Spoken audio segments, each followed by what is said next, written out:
Hello everyone, I hope all of you are doing well. So last lecture में हम लोगों ने क्या स्टडी किया था कि केमिकल शिफ्ट से डायरेक्ट क्वेश्चंस आपके पास कैसे बनते हैं। दो केसेस थे, PPM to hertz, hertz to PPM, वो हमने कवर किया था। एंड आफ्टर दैट हमने कुछ इंपॉर्टेंट केमिकल शिफ्ट वैल्यूज़ देखी थी जिससे हमें नेचर ऑफ प्रोटॉन के बारे में पता चल सके।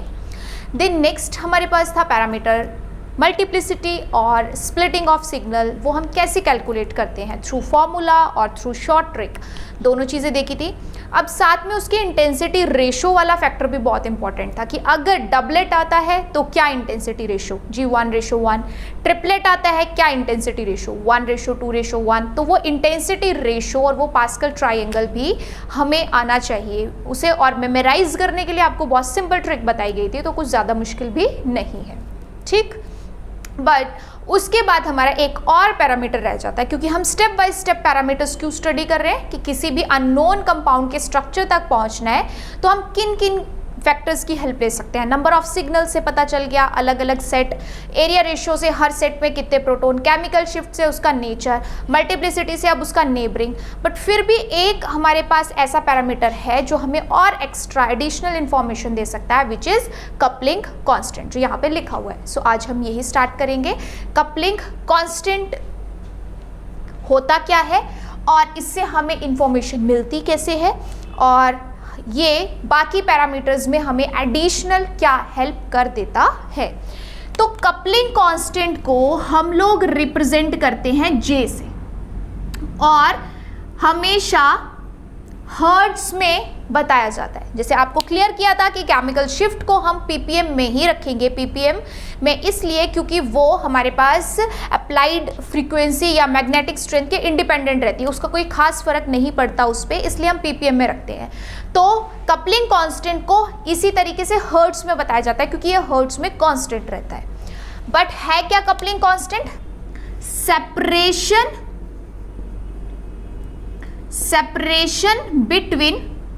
separation between spikes of a multiplet,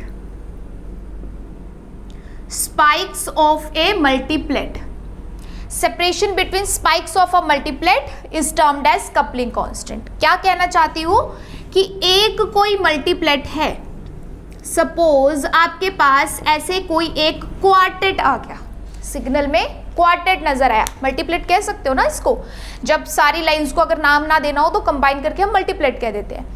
तो ये जो मल्टीप्लेट दिया गया है, इसकी जो ये स्पाइक्स हैं, जो एक ही सिग्नल की अलग अलग लाइंस आई हैं, इनके बीच की सेपरेशन, इनके बीच का डिस्टेंस, किन्हीं भी दो लाइंस को उठाओ और उन दो लाइंस के बीच का जो ये डिस्टेंस है, इसी को हम कहते हैं कपलिंग कांस्टेंट, इसी को हम कहते हैं कपलिंग कांस्टेंट या जे वैल्यू।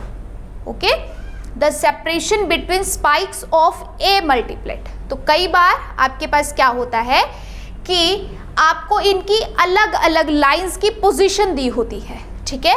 जैसे आपके पास ये सिग्नल यही दिया गया था, तो इसमें मैं बता देती हूँ क्वार्टेट में सपोज ये दिया था 1.2, 1.3, 1.4, 1.5 पीपीएम। अब आपको क्या किया गया है कि एक सिग्नल दिया है, क्या है सिग्नल? क्वार्टेट।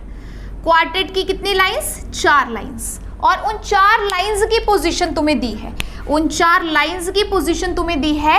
एक है आपके पास 1.2 पीपीएम, ठीक है, ये जस्ट मैं ऐसे ही ड्रॉ कर रही हूँ समझाने के लिए, जाएगा तो ऐसे ही पहले कम फिर ज़्यादा ज़्यादा ज़्यादा, ठीक है। तो 1.2, देन 1.3, 1.4, 1.5। अब इसमें हमें क्या कैलकुलेट करना है? Coupling constant. तो हम क्या करेंगे, जे वैल्यू को कैलकुलेट करने के लिए किन्हीं भी दो लाइंस के बीच के डिस्टेंस को माइनस कर देंगे, जो भी हमारे पास दिया है, कोई भी दो उठा लो। जैसे मैंने 1.3 से 1.2 माइनस किया तो मेरे पास आंसर आ गया 0.1 पीपीएम। बट यहां से मुझे सेपरेशन तो पता चल गई, बट सेपरेशन किस में पता चली है? पीपीएम में। और मुझे कपलिंग कांस्टेंट को रिप्रेजेंट किस में करना होता है? हर्ट्ज में। तो अब नेक्स्ट स्टेप ये होगा कि 0.5 इंटू जितने की ऑपरेटिंग फ्रीक्वेंसी है, जितने का इंस्ट्रूमेंट है, सपोज मैंने इसे लिया है 100 मेगाहर्ट्ज पे, तो मैं क्या करूंगी, इसे 100 से मल्टीप्लाई कर दूंगी, ठीक है। तो आपके पास ये क्या वैल्यू आ जाएगी, ये वैल्यू आपके पास आ जाएगी 10 हर्ट्ज। नाउ अब हमारे पास ये जो कपलिंग कांस्टेंट की हमने वैल्यू लिखी है, ठीक है, ये हमने कैसे करी कि हमें यहाँ पे स्पाइक्स की पोजीशन दी गई थी और इन स्पाइक्स की पोजीशन से हमने कपलिंग कांस्टेंट की वैल्यू कैलकुलेट कर ली। बट इन स्पाइक्स की पोजीशन से हम एक और एक्स्ट्रा काम भी कर सकते हैं और वो एक्स्ट्रा काम है कैलकुलेशन ऑफ केमिकल शिफ्ट। यानी आप क्या देख पा रहे हो कि अगर आपको स्पाइक्स की पोजीशन दी है, अगर आपको स्पाइक्स की पोजीशन दी है, एक ही मल्टीप्लेट की अलग अलग लाइंस की पोजीशन दी है, तो एक काम तो आप वहां से कपलिंग कांस्टेंट यानी जे वैल्यू कैलकुलेट कर सकते हो और दूसरा आप उन स्पाइक्स की पोजीशन को यूज करते हुए उस मल्टीप्लेट की केमिकल शिफ्ट भी कैलकुलेट कर सकते हो। तो उसके लिए आपके पास दो केस रहते हैं। दो केस कैसे कि या तो आपको जो स्पाइक्स मिल रही हैं वो सारी लाइंस ऑड नंबर में हो, स्पाइक्स यानी ऑड नंबर 3, 5, 7 इस तरीके से दी हो, या फिर आपके पास यहाँ पे इवन नंबर में भी स्पाइक्स प्रेजेंट हो सकती है। अगर इवन नंबर में है तब हमें केमिकल शिफ्ट कैसे पता चलेगी, क्योंकि केमिकल शिफ्ट तो एक ही है ना, एक ही सिग्नल को फिर उन्होंने अलग अलग लाइंस में स्प्लिट कर दिया, तो उन छोटी छोटी लाइंस की पोजीशन बता दी, बट एक्चुअल में उस एक सिग्नल की जो केमिकल शिफ्ट बनती थी वो नहीं बताई। तो उसके लिए हमने सबसे पहले ये चेक करना है कि जो मल्टीप्लेट है उसकी लाइंस कितनी है। क्वार्टेट मतलब 4 लाइंस, 4 कैसा नंबर, इवन नंबर। तो उस केस में आप क्या करोगे, कैलकुलेट एवरेज वैल्यू या मीन वैल्यू, ठीक है, एवरेज वैल्यू या फिर मीन वैल्यू ऑफ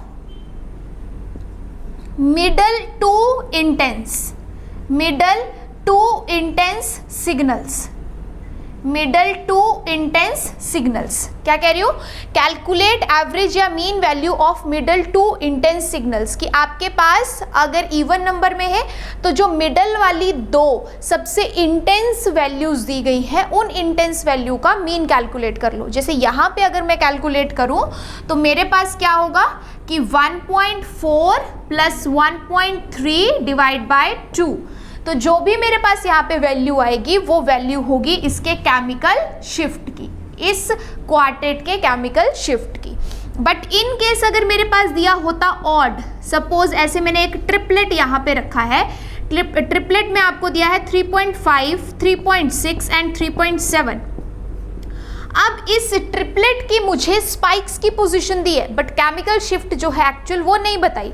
तो ऑड नंबर वाले सिस्टम में 3, 5, 7 इस तरीके वाले सिस्टम में तो सबसे इजी है कि जो मिडल इंटेंस स्पाइक होगी, सबसे इंटेंस, ठीक है, सबसे हायर जो नज़र आ रही है, जो सबसे, अगर 5 है तो 5 में जो सेंटर में है, जो आपके पास 3 है तो 3 में जो सेंटर में है, जो भी सेंटर में सबसे ज़्यादा इंटेंस स्पाइक होगी उसकी जो केमिकल शिफ्ट उसकी जो स्पाइक पोजीशन है वही इस सिग्नल की केमिकल शिफ्ट वैल्यू होगी।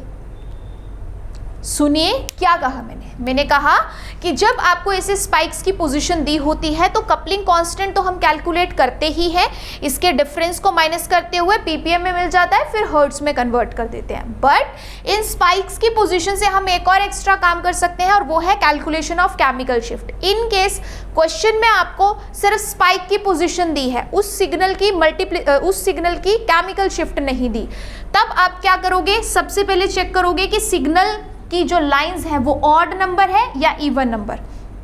अगर ऑड नंबर है 3, 5, 7 इस तरीके से, तो जो मिडल वाली लाइन की स्पाइक की पोजीशन है वही उसकी केमिकल शिफ्ट वैल्यू होती है। इजी, कोई कैलकुलेशन नहीं।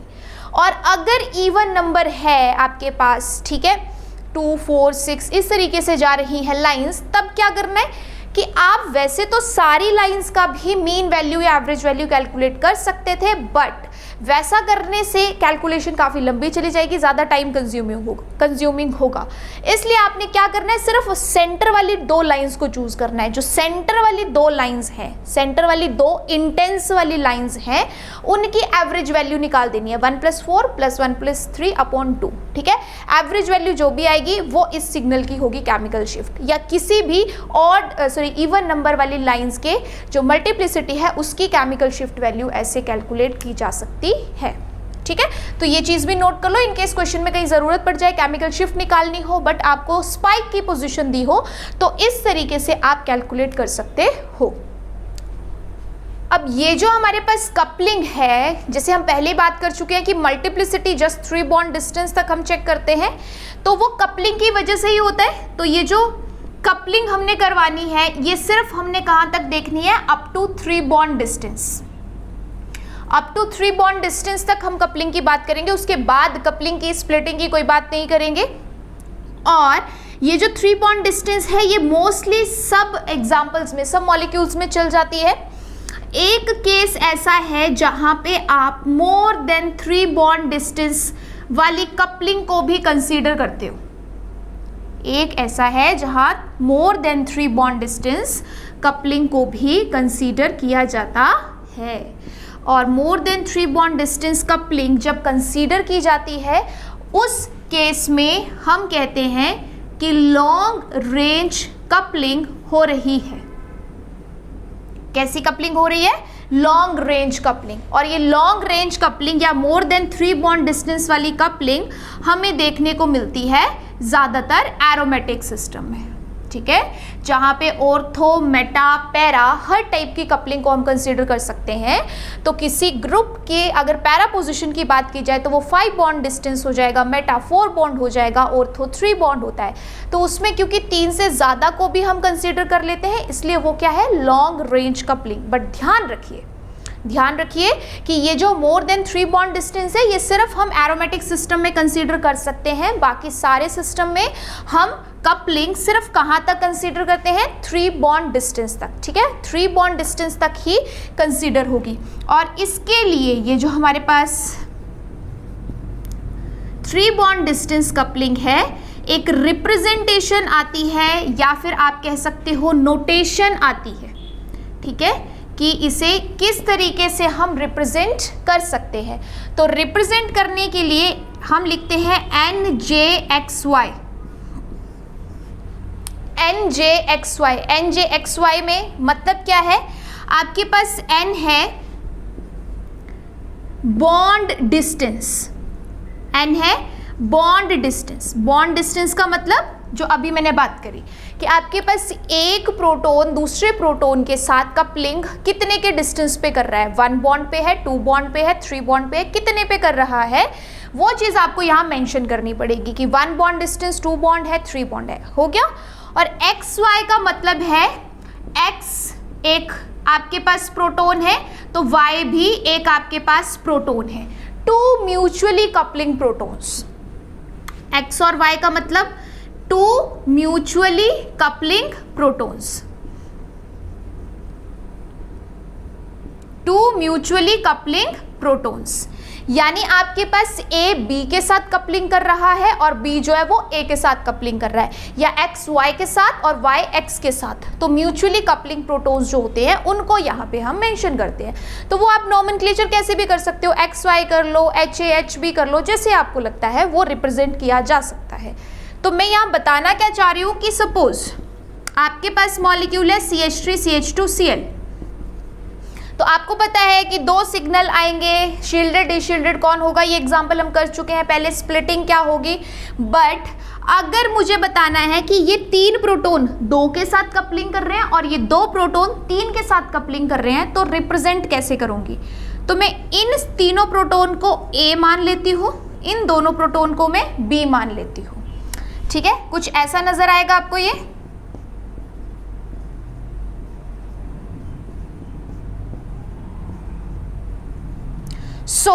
इतना तो क्लियर है हमारे पास कि ये जो तीनों प्रोटॉन हैं इनके लिए 2 प्रोटॉन 1 2 3 1 2 3 किसी भी तरफ जाओ 3 बॉन्ड डिस्टेंस के अंदर ही आ रहे हैं। इन तीनों प्रोटॉन्स को मैंने क्या कहा था, A, तो मैं कैसे लिखूंगी इसके लिए अगर मुझे लिखना है तो, क्योंकि 3 बॉन्ड डिस्टेंस के अंदर कर रहा है तो 3J, कौन कर रहा है कपलिंग, A वाला टाइप, किसके साथ कर रहा है, B वाले टाइप के साथ, ये B है, तो मैं इसकी नोटेशन ऐसे शो करूंगी 3JAB कि 3 बॉन्ड डिस्टेंस पे इस A वाले प्रोटॉन को एक B टाइप का प्रोटॉन मिल रहा है, जिसकी वजह से कपलिंग हुई और फिर स्प्लिटिंग हुई। यही चीज मुझे B के लिए रिप्रेजेंट करनी हो तो, अगर B के लिए रिप्रेजेंट करनी हो तो 1 2 3 इन दोनों प्रोटॉन को 3 बॉन्ड डिस्टेंस पे अलग तरह के अपने से अलग प्रोटॉन मिल रहे हैं, ठीक है। कौन कपलिंग कर रहा है, B, किसके साथ कर रहा है, A के साथ, तो ये आएगा 3JBA। So this is the way of representation और जे वैल्यू नोटेशन, कि आप कैसे रिप्रेजेंट कर रहे हो कि ये सिस्टम दूसरे के साथ कपलिंग कर रहा है तब क्या, और ये दूसरे के साथ पहले वाले के साथ कर रहा है तब क्या। बस एक चीज और यहाँ पे ध्यान में रखनी है, वो क्या कि जब आपने ये लिखा 3JAB 3 बॉन्ड डिस्टेंस पे A B के साथ कपलिंग कर रहा है, और सेम वैसी ही वैल्यू यहाँ मिली कि 3JBA mutually coupling A B के साथ B A के साथ, और बिल्कुल इक्वल डिस्टेंस पे, तब इन दोनों की वैल्यू सेम ही आएगी, इन दोनों की वैल्यू सेम ही आएगी। यानी जो म्यूचुअली कपलिंग होते हैं उनकी वैल्यू हमेशा सेम आती है। सपोज इसकी 10 हर्ट्ज होगी तो दूसरे की भी वैल्यू 10 हर्ट्ज ही आएगी, क्योंकि म्यूचुअली कपल है कर रहे हैं। यहाँ पे हमारे पास दोनों 3 बॉन्ड डिस्टेंस पे बराबर चाहिए, A B के साथ तो B A के साथ। तो अगर इसकी वैल्यू सपोज 2 लाइंस के बीच का डिस्टेंस आपको 10 हर्ट्ज मिलता है, तो यहाँ पे भी 2 लाइंस के बीच का डिस्टेंस 10 हर्ट्ज ही मिलेगा।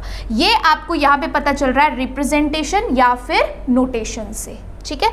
सो कपलिंग कांस्टेंट में आपको ये चीज़ पता होनी चाहिए कि कितने डिस्टेंस तक करवाते हैं, और इससे ज़्यादा एरोमेटिक सिस्टम में भी कवर किया जाता है। बाकी ये जो कपलिंग कांस्टेंट है ये देखो क्लियरली हमें बता रहा है कि कितने बॉन्ड डिस्टेंस तक। तो जो स्टीरियोकेमिस्ट्री वाला कंसेप्ट हमारे पास रह जाता इन केस किसी कंपाउंड में, वो इस पैरामीटर से क्लैरिफाई हो जाता है, और इसी पैरामीटर के एंड तक, क्योंकि कंप्लीट बता रहा है ना 3 बॉन्ड पे 2 बॉन्ड पे कितने पे किसने किसके साथ करी, तो क्लियर इंफॉर्मेशन मिल जाती है, जिससे हम किसी भी मॉलिक्यूल के स्ट्रक्चर को बहुत अच्छे से डिज़ाइन कर सकते हैं, ठीक है।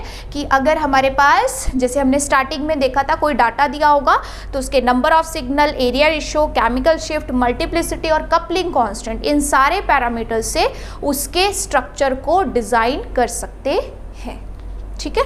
तो कपलिंग कांस्टेंट में भी अगर आपके पास कहीं क्वेश्चन बन जाए तो डायरेक्ट वो ऐसा पूछ सकता है कि आपको 2 स्पाइक्स की पोजीशन दे दी और आपसे बोला कि कपलिंग कांस्टेंट बताओ, तो खुद ब खुद अंडरस्टूड होगा कि कपलिंग कांस्टेंट मतलब हर्ट्ज, लेकिन वैल्यू अगर पीपीएम में दी है तो उसको पहले पीपीएम में माइनस करके लिख लो, पीपीएम में आ गई, फिर जितने की आपके पास फ्रीक्वेंसी है उससे मल्टीप्लाई करके उसे हर्ट्ज में कन्वर्ट कर दो। तो इस बात का खास ध्यान रखना है, केमिकल शिफ्ट पीपीएम में, अगर प्रिसीजनल फ्रीक्वेंसी पूछिए तब हर्ट्ज में कन्वर्ट करना, अदरवाइज कुछ नहीं कहा है तो केमिकल शिफ्ट को पीपीएम में और कपलिंग कांस्टेंट को हमेशा हर्ट्ज में ही रिप्रेजेंट करना है, या उसमें ही आप लोगों ने आंसर करना है, ओके। राइट, सो इसके साथ ही हमने जो अपना टॉपिक स्टार्ट किया था, that parameters for proton NMR, वो हमने कवर कर लिया है, जिसके हर एक पैरामीटर को हमने डिटेल में स्टडी किया कि कौन सा फैक्टर हमारे पास क्या क्वेश्चन लेके आएगा, उसे सॉल्व कैसे करेंगे, उसमें कन्वर्जन रहेगी या क्या वेराइटी रहेगी, आफ्टर दैट उससे हमें इंफॉर्मेशन क्या मिलती है। तो ये सब चीज़ हम 1 by 1 स्टडी कर चुके हैं, बट एक इम्पॉर्टेंट प्रोटॉन एनएमआर के लिए हमारे पास फैक्टर था, वो रहता है, और वो फैक्टर ये है कि केमिकल शिफ्ट की हमने बात तो कर ली कि ये रेंज में है तो sp3 sp2 एंड ऑल, वो सब ठीक है, बट अगर आपके पास इलेक्ट्रोनेगेटिव एटम आ जाता है, इलेक्ट्रॉन विड्रॉइंग आ जाता है, या इसके अलावा और कोई फैक्टर आ जाता है, तो वो केमिकल शिफ्ट अपनी बेसिक रेंज से कम ज़्यादा हो जाती है, अपनी जो बेसिक रेंज आपको बताई गई उससे कम ज़्यादा हो जाती है। तो उस कम ज़्यादा के पीछे क्या फैक्टर्स रहते हैं वो जानना बहुत ज़रूरी है, ठीक है। सो प्रोटॉन एनएमआर में ये वाला टॉपिक अब हम कवर करेंगे, that factors affecting chemical shift, factors affecting chemical shift. और इसमें सबसे पहला और इंपॉर्टेंट फैक्टर है इलेक्ट्रोनेगेटिविटी का। इलेक्ट्रोनेगेटिविटी के फैक्टर को आप यहाँ एक एग्जाम्पल के थ्रू समझना, वैसे तो हमने पहले भी क्लियर किया है बट बिल्कुल सिंपल और बेसिक वाला पार्ट क्लियर किया था। अब अगर इलेक्ट्रोनेगेटिव एटम का नंबर बढ़ रहा है या इलेक्ट्रोनेगेटिव पावर बढ़ रही है, फिर क्या होता है, कम होता है, ज़्यादा होता है, कितना होता है, वो चीज़ हम यहाँ देखेंगे।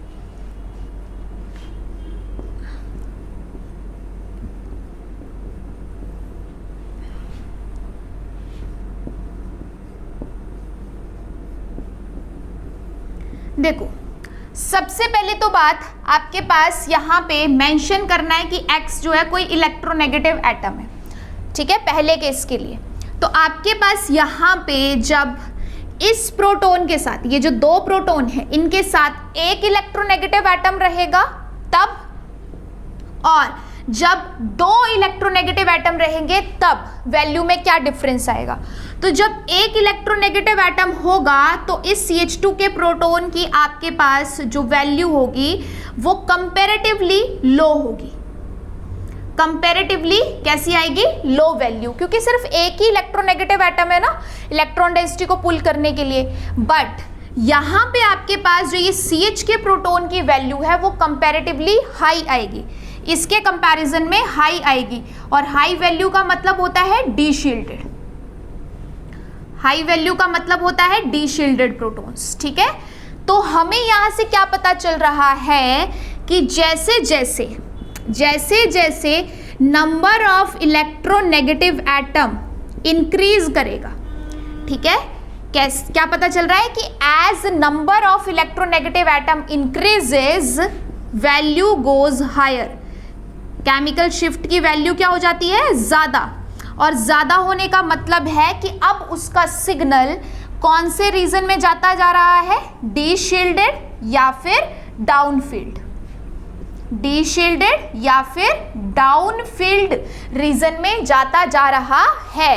तो पहला तो कंक्लूजन आपने ये नोट कर लेना है जो इंपॉर्टेंट है कि जैसे जैसे इलेक्ट्रोनेगेटिव एटम का नंबर बढ़ता जाता है वैसे वैसे हमारे पास केमिकल शिफ्ट वैल्यू हाई होती जाती है, और केमिकल शिफ्ट वैल्यू हाई होने का मतलब सिग्नल टीएमएस से दूर डाउन फील्ड या डी शील्डेड रीजन में चला जाता है, ठीक है। पहला तो ये कंसेप्ट। अब दूसरा कंसेप्ट आपके पास, अभी हमने नंबर के साथ देखा कि जैसे जैसे नंबर बढ़ेगा वैसे वैसे हमने यहाँ पे क्या करना है कि केमिकल शिफ्ट की वैल्यू भी बढ़ा देनी है, ठीक है, कंपैरिजन में।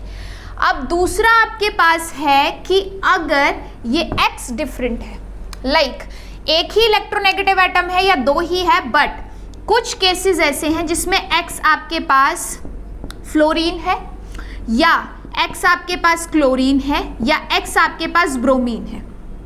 तो तीन केस ले लिए कि मॉलिक्यूल यही है बट अब इलेक्ट्रोनेगेटिव एटम अलग अलग है, और मुझे पता है कि तीनों की इलेक्ट्रोनेगेटिविटी अलग होती है, फ्लोरीन काफ़ी स्ट्रॉन्ग है, देन क्लोरीन है, देन ब्रोमीन है, ठीक है, ये इसकी इलेक्ट्रोनेगेटिव पावर है। तो उस बेसिस पे क्या होगा कि जितना स्ट्रॉन्ग इलेक्ट्रोनेगेटिव एटम वैल्यू उतनी ही डी शील्ड, वैल्यू उतनी ही डी शील्ड, जितना कम होगा उतनी शील्ड। तो यहाँ पे हमारे पास क्या हुआ कि फ्लोरीन अगर साथ में रहेगा तो वैल्यू ज़्यादा आएगी, फिर क्लोरीन वाले की और फिर ब्रोमीन वाले की, क्योंकि जो इलेक्ट्रोनेगेटिविटी ऑर्डर है वही आपके पास, अगर इलेक्ट्रोनेगेटिविटी ऑर्डर के अकॉर्डिंग ही आपके पास क्या आएगी, केमिकल शिफ्ट वैल्यू, यानी जितनी इलेक्ट्रोनेगेटिविटी ज़्यादा उतनी D shielded value. Direct proportion में लिख सकते हो आप इस चीज़ को, जितनी इलेक्ट्रोनेगेटिविटी पावर ज़्यादा उतनी डी शील्डेड वैल्यू, उतनी हायर वैल्यू। तो दो तरीके से आप इलेक्ट्रोनेगेटिविटी वाले कंसेप्ट को सीखेंगे कि जितने इलेक्ट्रोनेगेटिव एटम का नंबर इंक्रीज करता जाता है उतनी ही आपके पास केमिकल शिफ्ट की वैल्यू बढ़ती जाती है, डी शील्डिंग रीजन में चली जाती है। दूसरा, जितनी इलेक्ट्रोनेगेटिव पावर बढ़ती जाती है उतनी ही आपके पास वैल्यू डीशील्ड होती जाती है।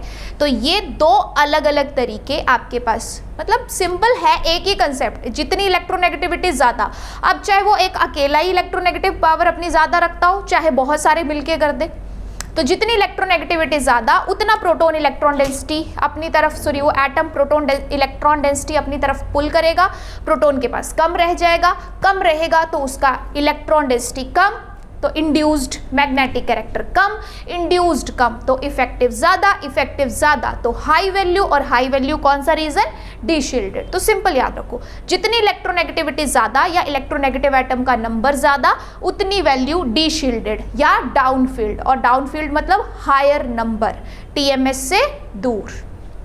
ठीक है, तो ये फर्स्ट फैक्टर है आपके पास जो केमिकल शिफ्ट को अफेक्ट करता है। बट इसके अलावा एक और भी इम्पॉर्टेंट फैक्टर है जो केमिकल शिफ्ट वैल्यू क्यों ज़्यादा हो रही है उसको जस्टिफाई करता है, और उसका नाम है एनाइसोट्रॉपिक इफेक्ट। एनाइसोट्रॉपिक इफेक्ट, ठीक है, in aromatic system, anisotropic effect in aromatic system. तो एरोमेटिक सिस्टम में ये एक एनाइसोट्रॉपिक इफेक्ट देखने को मिलता है जिसकी वजह से केमिकल शिफ्ट की वैल्यू काफ़ी ज़्यादा आती है। ये क्वेश्चन अराइज कहाँ से हुआ? क्वेश्चन अराइज हुआ कि आपने अभी अभी पढ़ा था कि sp2 हाइब्रिडाइज्ड की वैल्यू होती है आपके पास 5 to 8, पढ़ा था कि केमिकल शिफ्ट में sp2 हाइब्रिडाइज्ड की वैल्यू होती है 5 to 8, बट जो ओलेफिनिक है वो कम में जा रहा है 5 to 7, और जो एरोमेटिक है वो ज़्यादा में जा रहा है 6 to 8। तो वो क्यों? एरोमेटिक सिस्टम में ऐसा एक्स्ट्रा फैक्टर क्या है तो दोनों ही sp2, फिर एरोमेटिक में एक एक्स्ट्रा फैक्टर ऐसा क्या आ गया जिसकी वजह से उसकी वैल्यू इंक्रीज हो रही है? तो उसके पीछे आंसर है एनाइसोट्रॉपिक इफेक्ट। एरोमेटिक सिस्टम के लिए हम सबसे सिंपलेस्ट एग्जाम्पल यहाँ पे ले सकते हैं, that is benzene. Benzene system में हमारे पास यहाँ प्रोटॉन प्रेजेंट है, और इन प्रोटॉन्स की जो केमिकल शिफ्ट की रेंज है वो 6 to 8, ऑलमोस्ट 7.56 ppm के अराउंड आती है। तो क्वेश्चन यही बनता है कि है तो ये भी सिंपल sp2, फिर इनकी वैल्यू ज़्यादा क्यों? तो उसके लिए हम आंसर करेंगे कि जब हम बाहर से बी नॉट अप्लाई करते हैं, बी नॉट क्या है? External magnetic field. जब हम बाहर से बी नॉट अप्लाई करते हैं तो कोई भी सिस्टम उस एक्सटर्नल मैग्नेटिक फील्ड के अपोजिट डायरेक्शन में, कि अपोजिट डायरेक्शन में खुद का मैग्नेटिक फील्ड इंड्यूस करता है, खुद का मैग्नेटिक फील्ड इंड्यूस करता है। और जब वो खुद का मैग्नेटिक फील्ड इंड्यूस करेगा तो उसकी वजह से क्या डिफरेंस क्रिएट होगा इन प्रोटॉन्स के लिए और बाकी सिस्टम के लिए, वो हम यहाँ पे डिस्कस करेंगे। क्या कहा? सुनो ध्यान से। एक्सटर्नल मैग्नेटिक फील्ड हम जब अप्लाई कर रहे हैं तो ये सिस्टम, कोई भी सिस्टम क्या करता है? उसकी अपोजिट डायरेक्शन में खुद का मैग्नेटिक फील्ड क्रिएट करता है। अब ये जो एरोमेटिक सिस्टम है, क्योंकि इसका ये इलेक्ट्रॉन करंट या लूप सेंटर में हमारे पास प्रेजेंट है, तो जो मैक्सिमम इलेक्ट्रॉन डेंसिटी है वो कहाँ है? सेंटर में। और जहाँ इलेक्ट्रॉन डेंसिटी ज़्यादा होती है वो कौन सा रीजन होता है? Shielded region. जहाँ इलेक्ट्रॉन डेंसिटी ज़्यादा होती है वो कौन सा जोन होता है? Shielded zone. तो अगर बेंजीन के सेंटर वाला शील्डेड जोन है तो जो पेरिफ्री वाला होगा वो कंपैरेटिवली फिर क्या हो जाता है? D shielded zone. और अगर हमारे प्रोटॉन डी शील्डेड जोन में लाई करते हैं तो ऑब्वियस सी बात है कि डी शील्डेड मतलब हायर वैल्यू, तो हायर वैल्यू इसकी एनाइसोट्रॉपिक इफेक्ट की वजह से आएगी, ठीक है। बट इसके पीछे इस मैग्नेटिक फील्ड का क्या रोल है वो सुनो। देखो, जब हमने सेंटर में क्या किया, एक्सटर्नल मैग्नेटिक फील्ड अप्लाई करी, तो इस एक्सटर्नल मैग्नेटिक फील्ड को क्या फील हुआ कि इस सिस्टम ने खुद की भी मैग्नेटिक फील्ड क्रिएट की है। अब वो मैग्नेटिक फील्ड जो क्रिएट की है वो क्योंकि इलेक्ट्रॉन डेंसिटी सेंटर लूप में, सेंटर में ज्यादा है, सेंटर की बात करेंगे, इलेक्ट्रॉन डेंसिटी यहां पे क्या है, ज्यादा, तो सेंटर वाली पोजीशन पे जो इसने मैग्नेटिक स्ट्रेंथ क्रिएट की होगी वो भी क्या होगी, ज्यादा। BI ज्यादा, तो आपको बताया है जिसका इंड्यूस्ड ज्यादा होता है उस पोजीशन पे इफेक्टिव कम, और इफेक्टिव कम का मतलब लो वैल्यू, और लो वैल्यू कौन सा जोन, शील्डिंग जोन। क्लियर हो गया, मैग्नेटिक फील्ड का हमें समझ आ गया। बट क्योंकि अब इलेक्ट्रॉन डेंसिटी सेंटर में ज्यादा फोकस्ड है तो पेरिफ्री में क्या होगी, कम, और मेरे प्रोटॉन्स एक्चुअल में उस बेंजीन रिंग की पेरिफ्री पे, बाउंड्री पे ही लाई कर रहे हैं। तो इन प्रोटॉन्स को पेरिफ्री में क्या फील हो रहा है कि पेरिफ्री में इलेक्ट्रॉन डेंसिटी कंपैरेटिवली क्या है, कम, सेंटर में ज्यादा तो पेरिफ्री में कम, पेरिफ्री में इलेक्ट्रॉन डेंसिटी कम तो बी इंड्यूस्ड भी कम, बी इंड्यूस्ड अगर कम तो हमारे पास इफेक्टिव ज्यादा, ऐसे ही चलता है ना, इफेक्टिव ज्यादा होने का मतलब हाई वैल्यू, और हाई वैल्यू का मतलब D shielded zone, high value का मतलब डी शील्डेड जोन। सो ये एनाइसोट्रॉपिक इफेक्ट होता है कि जो एरोमेटिक सिस्टम होते हैं क्योंकि उनकी इलेक्ट्रॉन डेंसिटी सेंटर में लाई करती है, जिसकी वजह से वो सेंटर वाले रीजन को शील्डिंग जोन और पेरिफ्री वाले रीजन को डी शील्डिंग जोन बना देते हैं, और इसी डी शील्डिंग जोन की वजह से जो प्रोटॉन्स हैं उनकी वैल्यू नॉर्मल sp2 से ज़्यादा आती है, ठीक है। तो ये भी एक ऐसा फैक्टर है जो केमिकल शिफ्ट को क्या कर रहा है, अफेक्ट। बट क्वेश्चन ये बनता है कि क्या ये एनाइसोट्रॉपिक इफेक्ट सिर्फ एरोमेटिक सिस्टम में मिलता है, तो ऐसा नहीं है। आपके पास एनाइसोट्रॉपिक इफेक्ट एरोमेटिक सिस्टम में अलग काम करता है, बाकी सिस्टम्स में अलग काम करता है, ठीक है। जैसे मैं आपको एनाइसोट्रॉपिक इफेक्ट यहाँ पे और भी सिस्टम्स का समझा देती हूँ कि कैसे काम करेगा। अगर एरोमेटिक सिस्टम है, ठीक है, ये किसकी बात कर रहे हैं हम, एनाइसोट्रॉपिक इफेक्ट अलग अलग सिस्टम में। अगर एरोमेटिक सिस्टम है सपोज ऐसे कोई, ठीक है, तो इसमें आपके पास जो सेंटर वाली एक्सिस होती है, जैसे मैंने अभी बताया सेंटर वाला जोन है, वो सेंटर वाला जोन आपके पास कौन सा रहेगा, जो सेंटर वाला जोन है वो आपके पास रहेगा शील्डिंग एक्सिस का।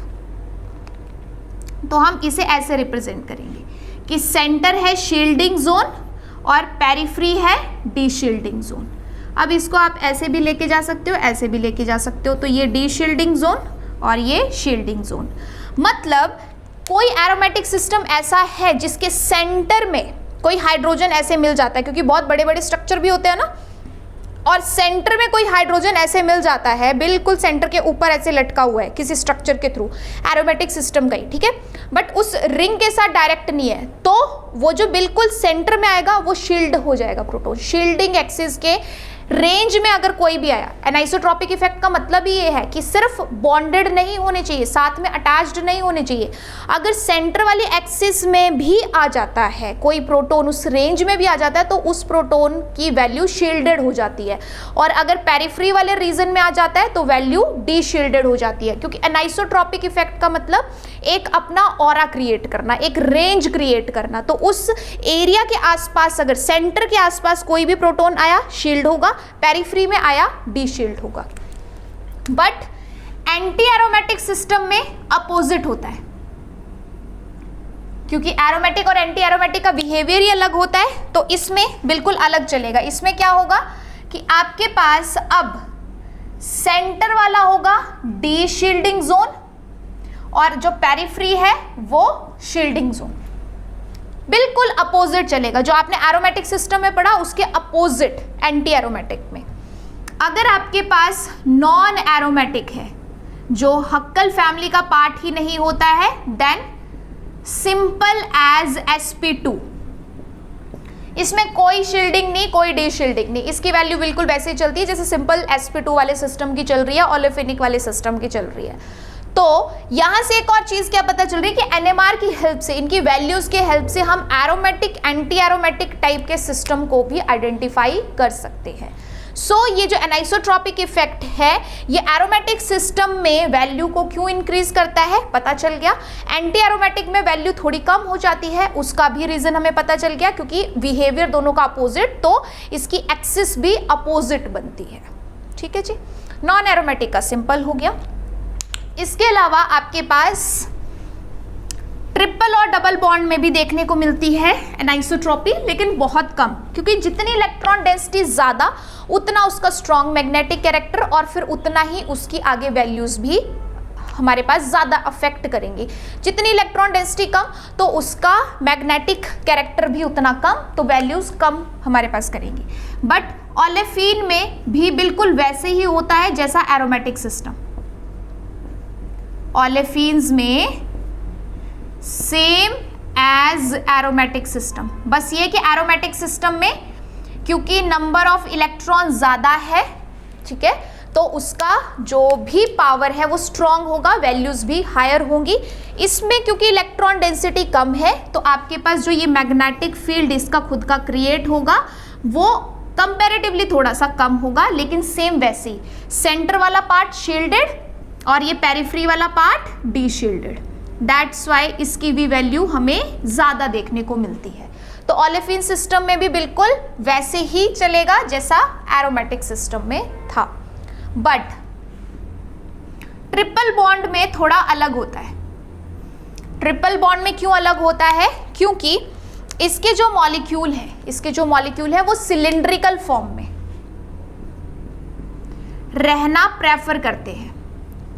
ज़्यादातर मॉलिक्यूल जो हैं वो सिलिंड्रिकल फॉर्म में रहना प्रेफर करते हैं, ऐसे वर्टिकल फॉर्म में। कौन सी फॉर्म में? वर्टिकल फॉर्म में रहना प्रेफर करते हैं, सिलिंड्रिकल में। ठीक है, तो अगर इस फॉर्म में रहेंगे तो अब हमारे पास क्या होगा? मोस्ट ऑफ द मॉलिक्यूल्स, अब जैसे मॉलिक्यूल अपनी एक्सिस पे घूम रहा है, ऐसे ऐसे ऐसे कैसे भी रह सकता है, तो मोस्टली मॉलिक्यूल जो होते हैं ट्रिपल बॉन्ड वाले वो इस एक्सिस में रहते हैं। अगर इस एक्सिस में रहेंगे तो जब हम बाहर से B0 अप्लाई करेंगे तो इसका जो मैग्नेटिक फील्ड होगा अपोजिट डायरेक्शन में वो ऐसे ही क्रिएट होगा, ऐसे ही होगा ना। और जब ऐसे क्रिएट होगा तो हमने पढ़ा था कि सेंटर वाली पोजीशन हमारे पास कैसी? शील्डिंग जोन, और पेरिफेरी हमारे पास कैसा? D shielding zone. बट यहां पे पेरिफेरी में तो कोई हाइड्रोजन है ही नहीं, तो केमिकल शिफ्ट पे कैसे डिफरेंस पड़ेगा? हाइड्रोजन कहां पे है? सेंटर में, और सेंटर कौन सा zone? Shielding zone. That's why triple bond की वैल्यू हमने कम लिखी थी ना, 1.5 to 3 ppm। देख लो sp2 वाले से भी कम लिखी है, sp2 वाले से भी कम लिखी है। तो इसकी एक्सप्लेनेशन हमें सिर्फ किससे मिलती है? एनाइसोट्रॉपिक इफेक्ट से, कि इसकी वैल्यू कम क्यों हुई। बिकॉज जो ट्रिपल बॉन्ड है वो मॉलिक्यूल वर्टिकल सिलिंड्रिकल फॉर्म में रहना प्रेफर करता है, तो जो इसकी एक्सटर्नल मैग्नेटिक फील्ड और खुद की मैग्नेटिक फील्ड की इंटरेक्शन है वो सबसे ज़्यादा सेंटर में होगी। और क्योंकि प्रोटॉन इस सेंटर पोजीशन में ही प्रेजेंट है तो सेंटर वाला रीजन शील्डिंग जोन होता है, और शील्डिंग जोन की जो वैल्यू है वो कम आती है। ठीक, बाकी सब में क्योंकि हाइड्रोजन डी शील्डिंग जोन में मिल रहे थे इसलिए वैल्यू ज्यादा आ रही थी। So this is very important factor which is anisotropic effect. और किस तरीके से एनाइसोट्रॉपिक इफेक्ट देखो वैल्यूज को कम और ज्यादा कर रहा है, ये जानना बहुत इंपॉर्टेंट था। सो इलेक्ट्रोनेगेटिविटी तो हमारे पास काफी इंपॉर्टेंट फैक्टर है ही केमिकल शिफ्ट को अफेक्ट करने के लिए, but this anisotropic effect is also important जो ऑल्टर करता है, अफेक्ट करता है बेसिक केमिकल शिफ्ट वाली वैल्यूज को। एरोमेटिक, एंटी एरोमेटिक सिस्टम में, ओलेफिन्स में, ट्रिपल बॉन्ड में, सब में आपने देख लिया कि किस तरीके से वर्क करता है। सो कल को अगर आपसे कोई ये क्वेश्चन करे कि इसकी वैल्यू कम क्यों है, ज़्यादा की क्यों है, तो आप बहुत अच्छे से एक्सप्लेन कर सकते हो इस चीज़ को। Alright. All right, so this was all about proton NMR spectroscopy. Proton NMR spectroscopy में आपके पास जो भी पैरामीटर्स, जो उसका इंट्रोडक्शन और जो भी फैक्टर्स उसको अफेक्ट करते हैं केमिकल शिफ्ट को, वो हमारे पास रहता है, जहाँ से डायरेक्ट क्वेश्चंस बनते हैं। अब इसके बाद जो आपके पास प्रोटॉन NMR से रिलेटेड क्वेश्चन रहता है वो क्वाड्रुपोलर न्यूक्लियाइज का रहता है। क्वाड्रुपोलर न्यूक्लियाई आपके पास वो जिनका आई वैल्यू हाफ से ज़्यादा होता है। तो अभी तक हमने जितना भी पढ़ा वो सब कपलिंग हमारे पास नॉन क्वाड्रुपोलर न्यूक्लियाई की थी, बट इसके बाद जो सेकेंड पार्ट हमारे पास होगा वो क्वाड्रुपोलर न्यूक्लियाई के साथ होगा कि जिनका आई वैल्यू हाफ से ज़्यादा होता है उनके साथ कैसी कपलिंग होती है, उनके साथ इंटेंसिटी रेशियो क्या होती है, ये हमारे पास नेक्स्ट है। And after that proton NMR spectroscopy हो जाएगी हमारी कंप्लीट। इसके बाद ऑर्गेनिक स्पेक्ट्रोस्कोपी में आपके पास कार्बन 13 NMR भी सिलेबस में है। सो इस तरीके से हम सीक्वेंस में अब अगला पार्ट करेंगे। ऑलराइट।